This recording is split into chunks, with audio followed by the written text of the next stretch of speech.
Mike, let's just start, basics here, the grandeur of this whole process here for PCL and the city and Kate's group. Well, it's a pretty significant undertaking.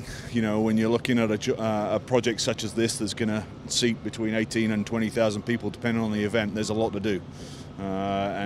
We've been working with the city, with the AC, Kate's group, the designers, 360 and Icon for a long time in terms of planning and executing this work. So, in terms of prestige for your company and working on this project here in this city, where does it rank? Well, it doesn't get any bigger. It's in our hometown.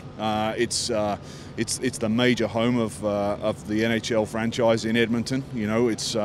It's everything that people talk about, and just by the fact that you folks are here today, it's a very important part of our business. It's what we want to be part of, especially in our hometown, and we're very proud of it. We're very proud that we're involved, and we know that we'll be proud of it along with everybody associated with it and Edmontonians when we're finished. Well, how are things coming along in the process? Where are we at right now, a few months into this whole thing? Well, we're now getting ready to bring the reinforced concrete structure up to event level such that we can start structural steel in September. We have to fight typical Alberta spring weather, and we're working through that right now, but we're making good progress. What are some of the unique aspects of this construction process, given the site, given the location, and of course there's the winter garden, which is a unique piece of the puzzle as well? Well, every project is unique.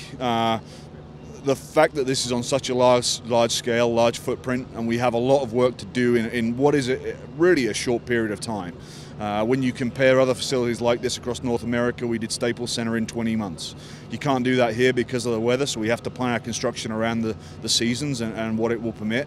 But our big milestones are to start that structural steel frame in the fall. Once that gets going, then the job in theory becomes a little bit more straightforward in terms of planning, but we have a lot to do between now and September. So you mentioned the steel work will start in the fall, I believe.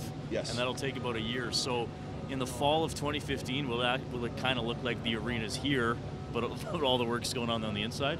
It will, but the exterior envelope is very complex as well. We're trying to be creative about how we put that together, where we put it together, and how we attach that to the building. But you really won't start to see the finished article until we get through the whole of 2015. But we're going to do as much as we can, as soon as we can, and make use of the construction season in 15. And you'll really start to see this take shape around January, February in terms of the size and scale of the project of 15, and then through the course of the summer and into fall and winter of 15 is when you'll really see it look like Rogers Place and all the images you see today. Do you think, you watch the live feed and you're like, oh, okay, you see the T portion a lot. Are people, if they do come down here, are they going to be blown away by the grandeur and actually the size and scale of this project in itself? I think you will. You may be better asking the guys at Icon and 360 with respect to that and how it compares to others. But this building's going to be 100 plus feet tall, so it's going to be pretty significant on 104th Avenue, and you're going to see it from a long way away. I know that the folks have done a really nice job of trying to demonstrate that with the renderings that you see. It's going to be an impressive building, no doubt about it. Maybe in terms of, I know you talked about it up top, but manpower, where are we at in terms of guys on site, and then how many people at its peak when this thing's just going full bore? Right now we're running anything from 130 to 160, depending on the day, depending on the weather. When we really get into finishing this building up, we'll be peaking at around 500. And we'll be running 500 for a good period of time through 15 and into 16. There's a big contribution to be made by the craftsmen and women on this job.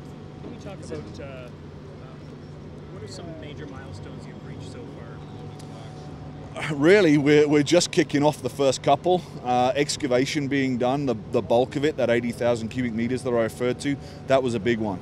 Really now we're driving towards our next milestone of getting that structural steel started in the fall of this year.